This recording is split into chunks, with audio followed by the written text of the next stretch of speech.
호선한 성가대 귀하고 또 힘찬 찬양 감사드립니다. 자, 오늘 저희들 함께 은혜 나누실 말씀의 제목은 구속사 시리즈가 좋고 감사한 이유. 구속사 시리즈가 좋고 감사한 이유. 우리가 2주 전에 성경 퀴즈 대회를 했거든요.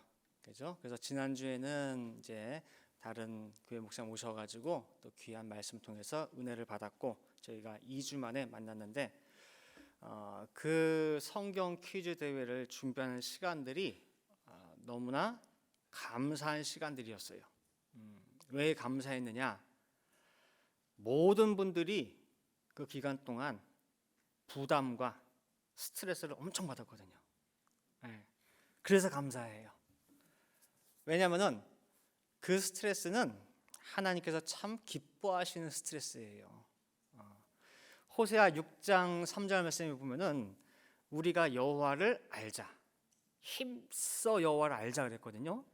근데 우리가 2021년에는 이 호세아 6장 3절 이 말씀에 대한 열매를 맺은 것 같아가지고 그래서 감사했어요.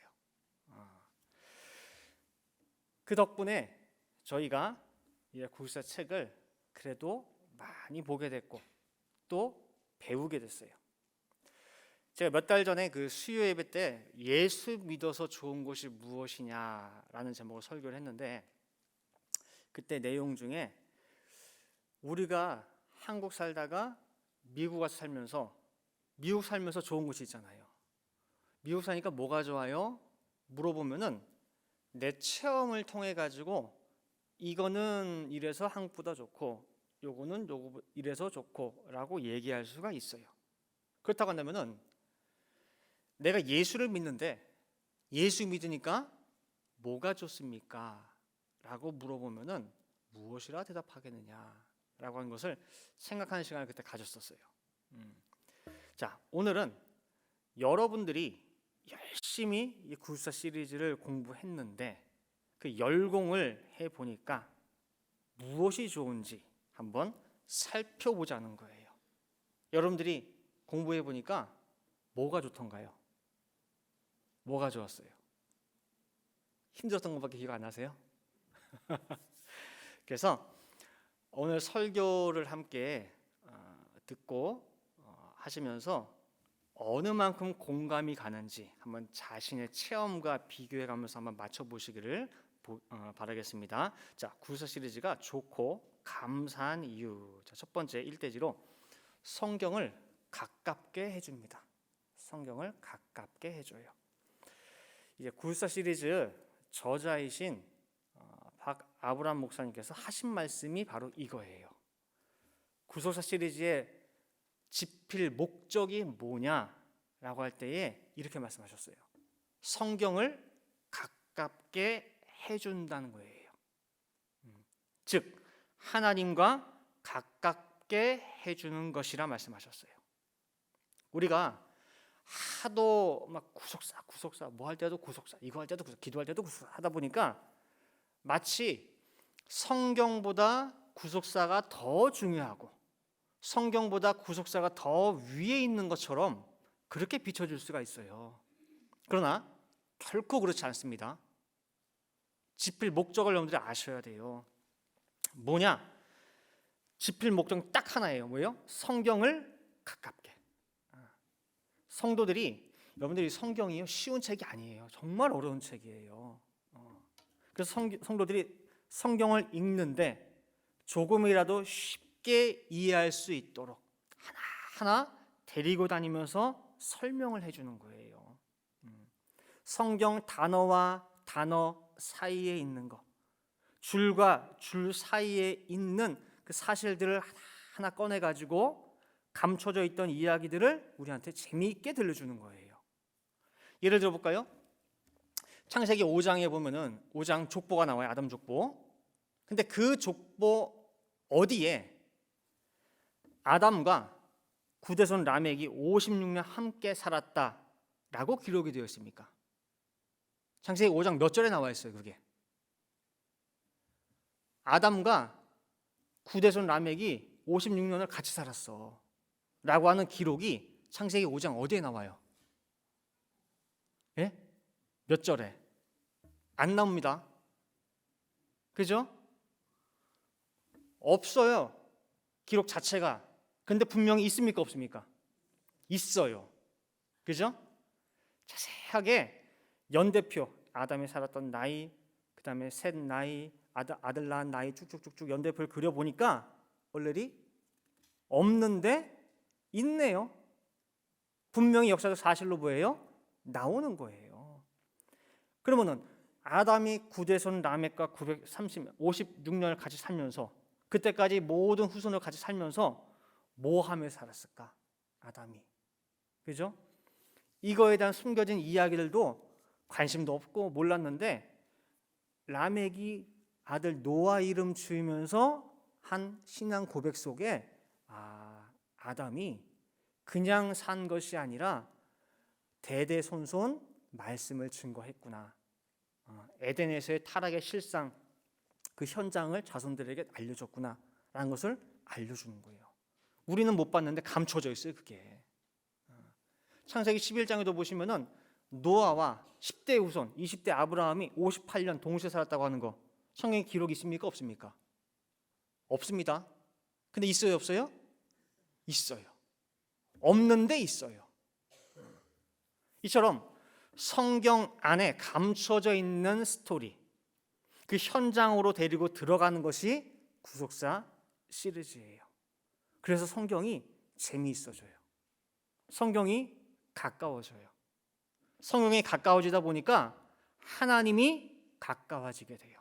그리고 하나님을 더 알게 되고 하나님을 알매 있어 그 넓이와 깊이가 달라지게 되고 그러면서 하나님의 말 못할 그 심정까지도 우리가 알아가게 돼요. 그게 구속사 시리즈예요.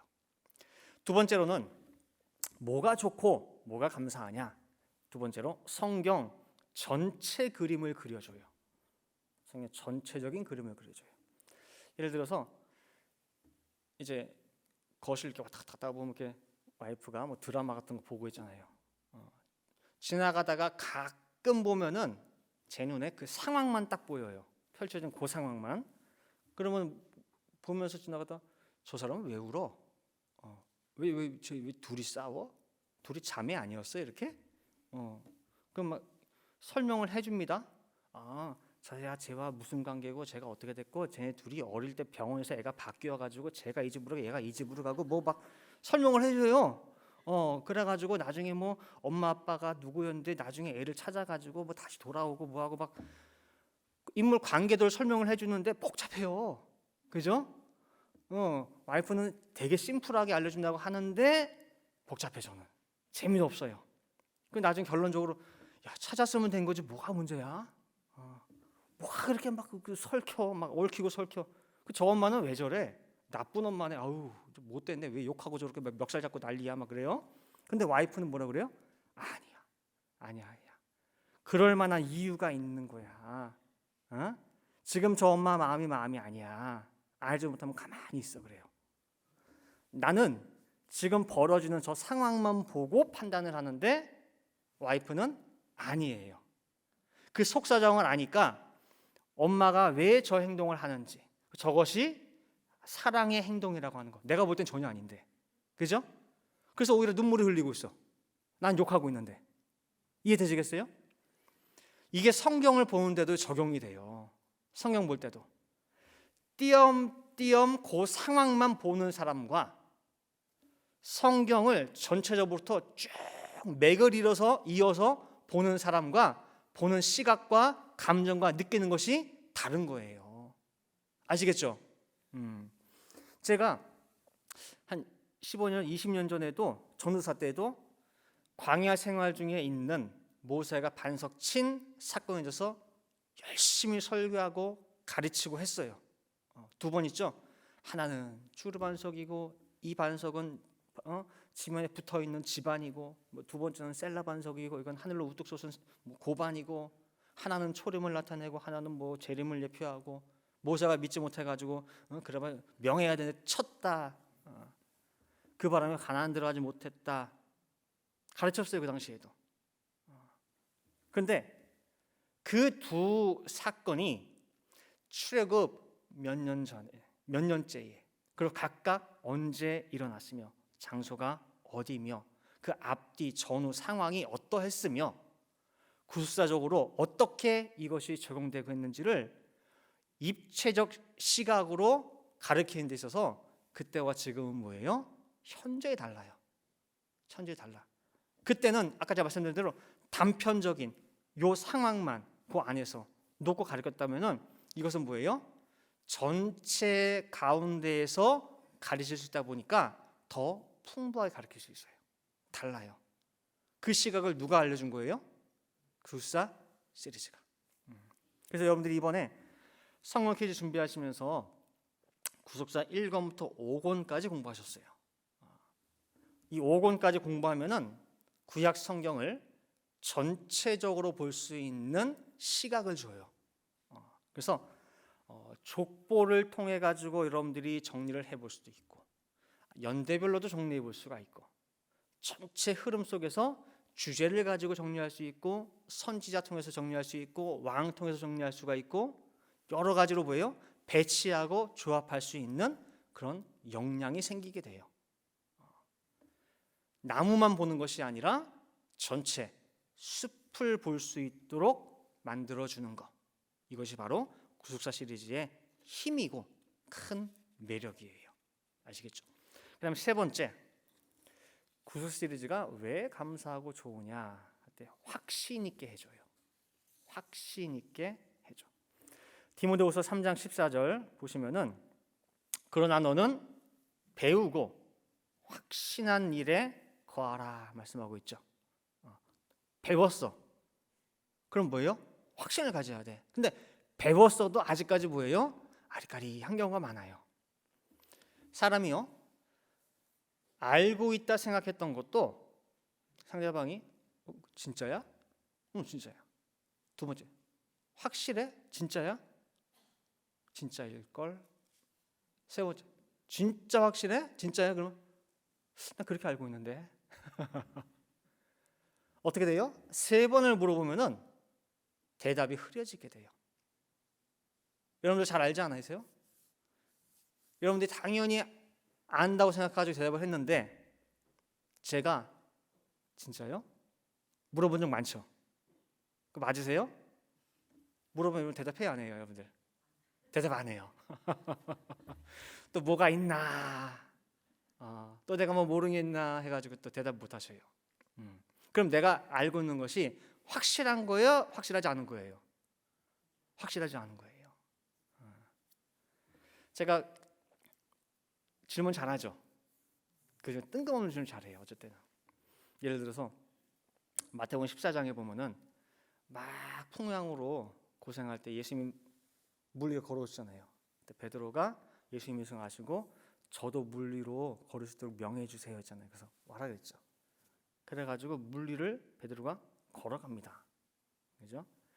그때 제가 질문 던진 게 그때 베드로 발에 물이 묻었을까요? 안 묻었을까요? 예수님만 바라보고 걷는 그 베드로가 물 위를 걸었잖아요. 그 베드로 발에 물이 묻었을까요? 안 묻었을까요? 이게 무슨 질문이야? 그럴 수 있을 거예요. 그 언뜻 생각하면은 조금은 묻었겠지. 풍랑이 그렇게 치는데 당연히 물이 튀었겠지. 당연한 거 아니에요, 그죠? 당연한 걸 왜 물어봐요, 그죠? 그러나 구속사 공부를 통해서 홍해 바다 속에 마른 땅이 드러난 사건, 그 의미, 그 다음에 성경에서 말씀하는 아랫물 세상이라는 것이 무엇인지, 그 다음에 결과적으로 물 밑에 있던 그 땅이 드러나서 마른 땅이 되었다는 것, 그게 무슨 의미인지를 종합적으로 내가 알고 깨닫게 되면은 제가 드린 질문, 물이 묻었을까 묻었을까, 이 질문의 의도와 의미를 알게 돼요. 그럼 답이 저절로 나와요. 뜻으로 살펴볼 때 물이 묻었어요, 묻었어요? 한 방울도? 네, 한 방울도 안 묻었어요. 네. 상담에 물어봐요. 진짜? 어떻게 안 묻어? 확실해? 3번 아니라 100번을 물어봐도 확실해요. 안 묻었어요. 어떻게 그럴 수 있어? 왜 안 묻어? 라고 할 때에 진짜 확실해요. 왜냐? 베드로는 땅 위를 걷고 있는데 왜 물이 묻어요? 라고 할 수 있어요. 방금 뭐라고 했어요? 베드로가 물 위를 걸어온다고 했죠. 근데 질문이 물이 묻었을까 안 묻었을까? 안 묻었어요. 왜요? 베드로는 땅 위를 걷는데 왜 물이 묻습니까? 라고 할 때 여러분들 이해가 되세요? 그죠? 거기에 끄덕여지죠. 선문답 같이 들리겠지만은 대답하는 사람은 확신이 있는 거예요. 이처럼 성경 하나하나가 새롭게 보여요. 성경 1시간을 읽는데 그전 같으면은 뭐 10장도 읽고 15장 뭐 20장 읽을 수 있어. 근데 이제는 오히려 더 몇 장 못 읽어요. 그 전에 안 보이던 것들이 자꾸 보이는 거예요. 단어가 보이고 상황이 보이고 그 새롭게 보이는 거예요. 제가 예전에 이런 질문 드렸었어요. 답은 안 드렸지만은 민수기 14장에 보면은 가나안 정탐 갔다 왔죠. 12명이 갔다 와서 10 정탐꾼은 그 땅에 대해서 악평을 하고 가면 우린 죽는다. 그 땅은 사람을 집어삼키는 땅이다라고 악평을 합니다. 여호수아 갈렙 2사람만 담대히 외쳤어요. 아니라 올라가자. 하나님 우리와 함께 하시면 그들은 우리 밥이야. 우리가 당장 가서 정복하자라고 외칠 때에 백성들이 돌을 들어서 그 2사람을 치려고 했단 말이에요. 진짜 죽음을 눈앞에 둔 절체절명의 상황에 하나님이 딱 개입을 하시는데 하나님의 진노가 나타나신 것이 아니라 하나님의 영광이 나타났어요. 그 자리에 영광이. 아니 약속의 땅 가나안에 대해서 불신, 악평이 난무하면서 모든 백성이 다 미쳐 돌아가는 그 상황에 그나마 2사람이 믿음으로 바른 말 하고 있어요. 여호수아 갈렙, 그죠? 근데 믿음으로 말하는 그 2사람을 이 미쳐 돌아가는 그 사람들이 돌로 쳐 죽이려고 하는 그 자리에 하나님이 나타났으면은 하나님의 노하심, 하나님의 진노, 하나님의 위엄이 나타나는 게 상식 아닙니까? 그죠? 이놈의 백성들 말이야. 어디 여호수아 갈렙을 치려고 그래? 진노가 나타나야 되는데 왜 거기 영광이 나타나요? 거기에 한번 볼까요? 민수기 14장 10절이에요. 민수기 14장 10절. 온 회중이 그들을 여호수아 갈렙입니다. 돌로 치려 하는 동시에 여호와의 영광이 회막에서 이스라엘 모든 자손에게 나타나시니라. 그렇죠? 진노예요? 노하심이에요? 위엄이에요? 뭐가 나타났어요? 영광이에요. 왜요? 궁금하지 않습니까? 궁금하죠. 그러니까 이런 게 자꾸 보이는 거예요. 같이 기도하면서 찾아봐요. 이처럼 구사 시리즈는요, 성경을 자세히 보게 만들고 하나를 알아도 확신 있게 믿도록 만들어 주는 그런 책이에요. 감사하죠. 그다음 4번째로 구사 시리즈는 지혜롭게 전하게 합니다. 지혜롭게 전하게 해요. 하나 더 붙이면 지혜롭게 때를 따라 전하게 만들어요. 때를 따라. 자, 마태복음 11장에 보면은 세례 요한이 감옥에 갇혀 가지고 예수님께 이제 제자들을 보내요. 제자들께 보내서 하는 말이, 여쭤보는 말이 이렇게 말해요. 자, 마태복음 11장 2절부터 3절에 나오고 있어요. 자, 요한이 옥에서 그리스도의 하신 일을 듣고, 그렇죠? 예수님께서 무슨 일 하신다, 뭐 하신다 그런 일을 다 듣고 그 다음에 제자들을 보내요. 예수께 여짜오되 오실 그이가 당신이 오니까 우리가 다른 일을 기다리오리까. 세상 천지에 예수님에 대해서 가장 잘 알고 있는 사람이 세례 요한이에요. 그리고 그 누구보다도 예수님을 증거해야 될 사람이 세례 요한이에요. 근데 그 세례 요한의 입에서 이 말이 나왔다고 하는 건 충격이 아닐 수가 없어요.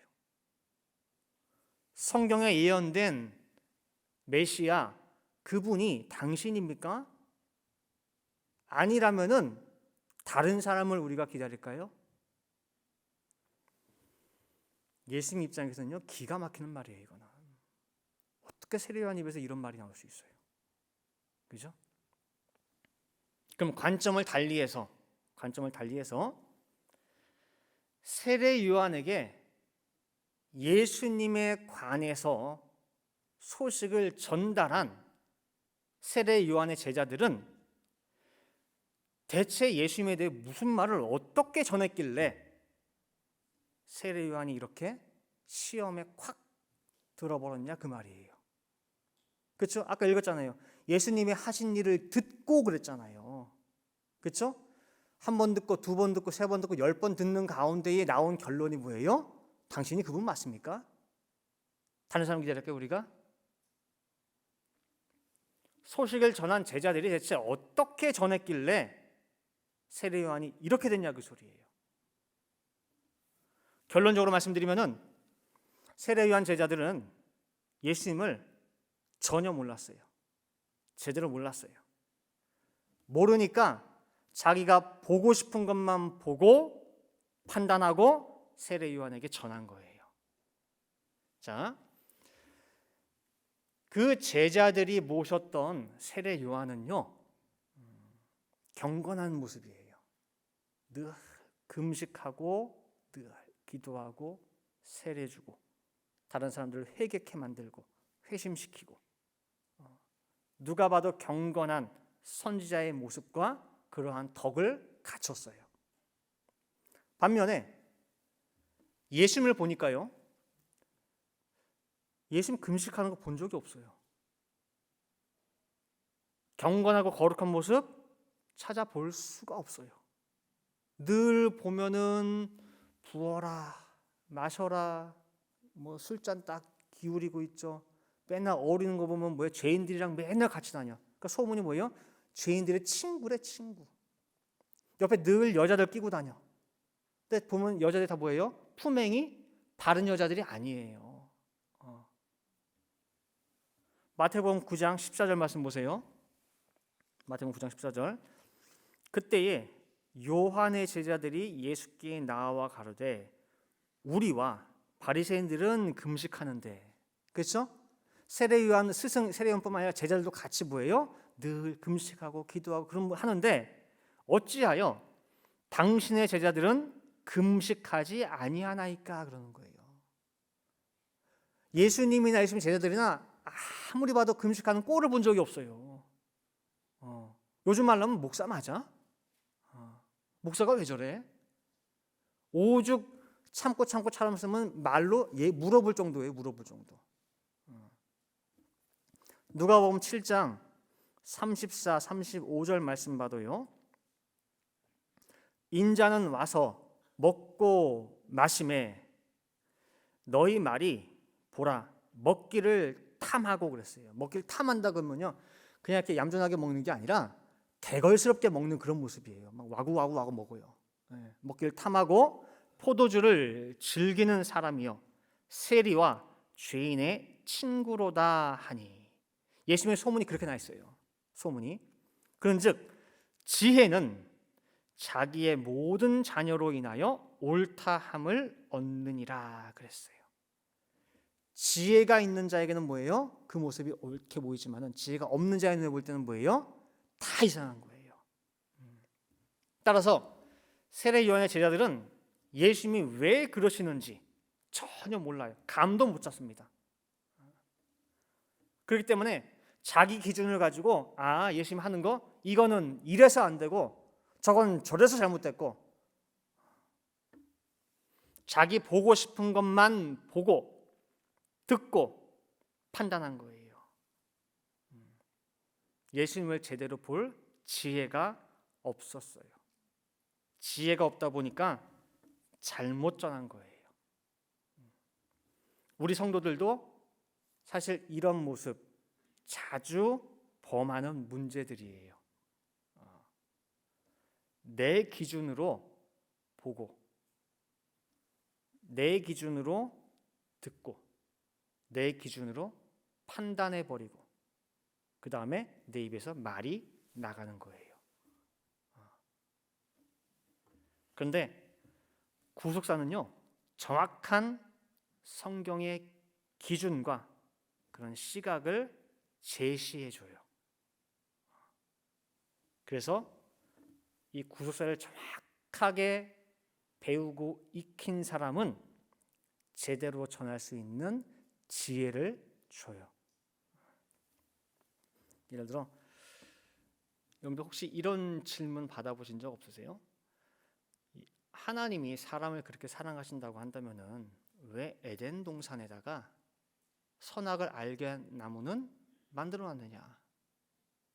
그리고 더 나아가서 여자가 그 열매를 탁 가려고 손이 갈 때에 손을 탁 치면 되잖아. 그럼 안 따먹었잖아요. 그죠? 하나님 분명히 아는데 왜 놔뒀어요? 세신자들이 자주 묻는 질문이에요. 예전 같으면은 저도 어떻게든 설명을 해주려고 해요. 그래서 설명하다 보면은 칼도 나왔다가 어쨌든 총도 나왔다가 있는 거 없는 거 뭐예요? 총 동원을 해가지고 막 설명을 해요. 알아들을까 못 알아들을까요? 못 알아들어요. 그래서 이제는 그런 질문을 하거나 하고 해도 이제 그렇게 안 해요. 총칼 나오고 다 나오지 않아요. 이제는 안 그러고 어떻게 하는 줄 아세요? 궁금하세요? 그러면은 성경 공부해 보시는 거 어때요? 그래요. 성경 공부해 보시는 거 어때요? 그러면요 알게 돼요. 저절로 알게 돼요라고 해요.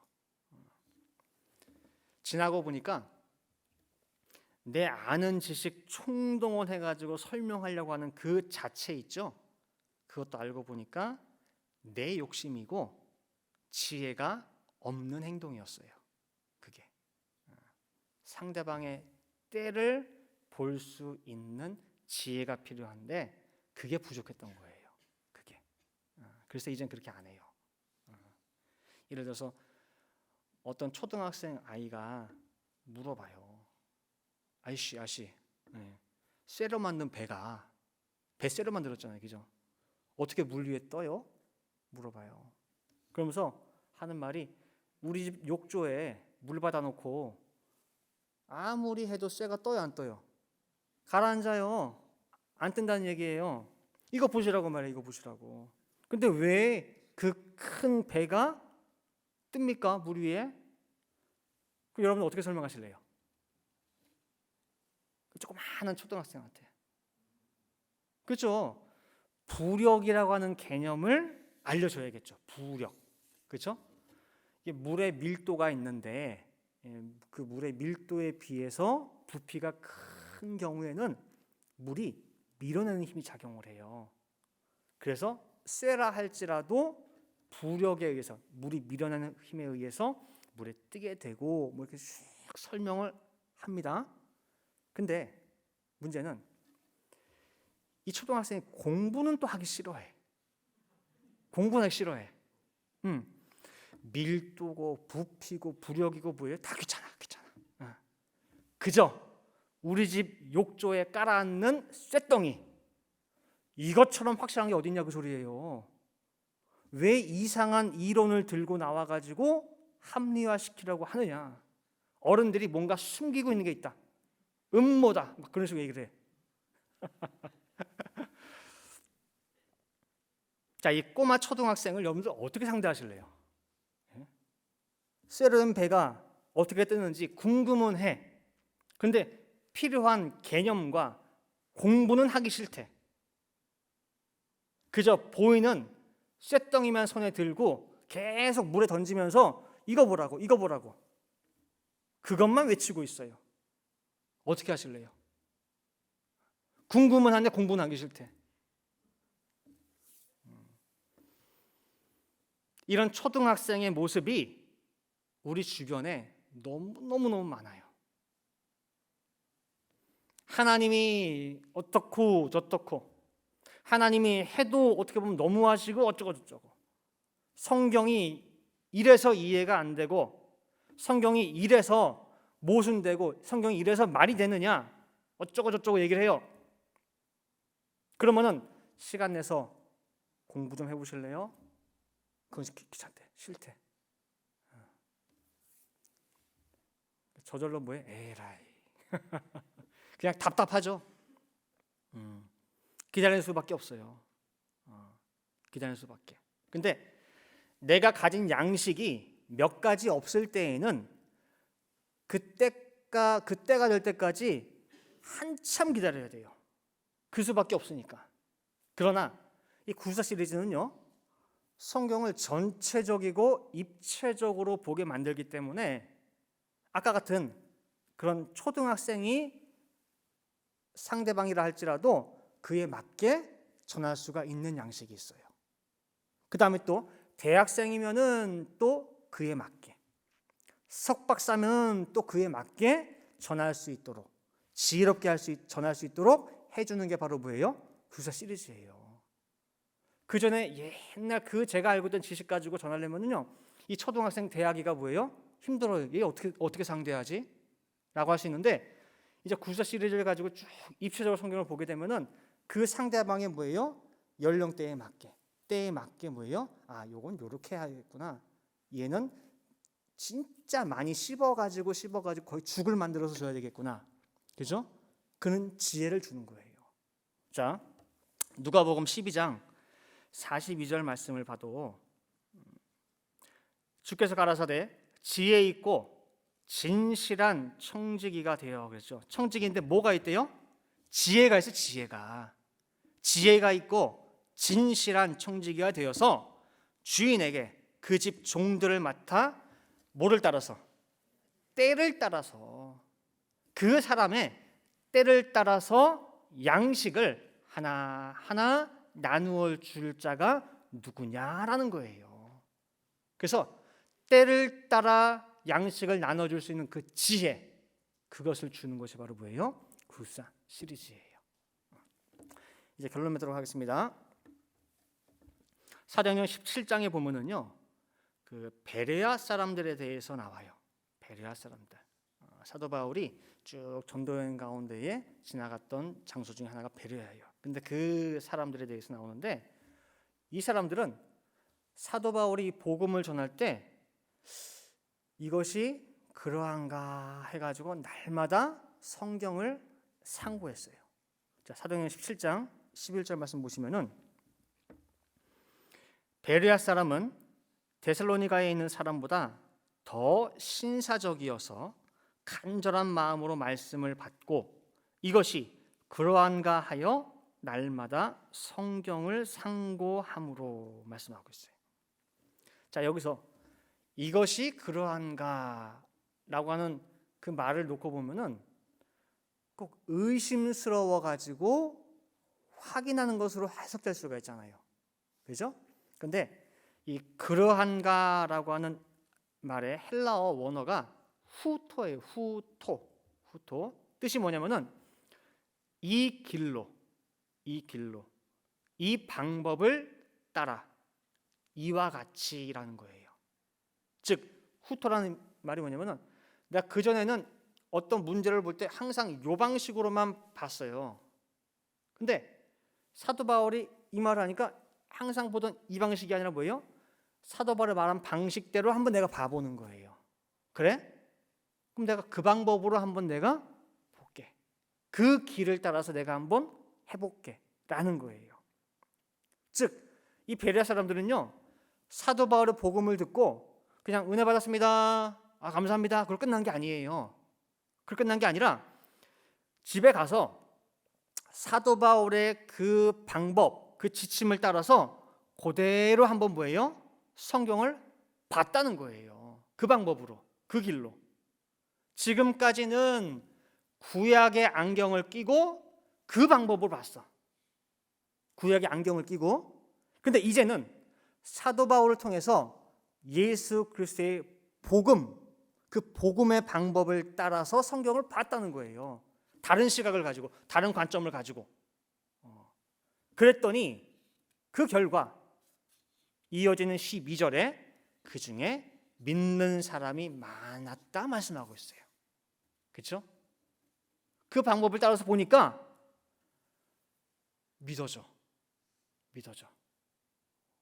야, 이런 게 있었어? 전혀 내가 알고 있던 그 성경이 아닌 거예요. 여러분들이요, 신령한 베레아 사람들 다 되시기 바랍니다. 그동안은 내가 퀴티도 해봤고 묵상도 해보고 이 방법 저 방법을 통해서 다 성경을 공부하고 다 해봤는데 딱 소리가 안 났어. 딱 소리가.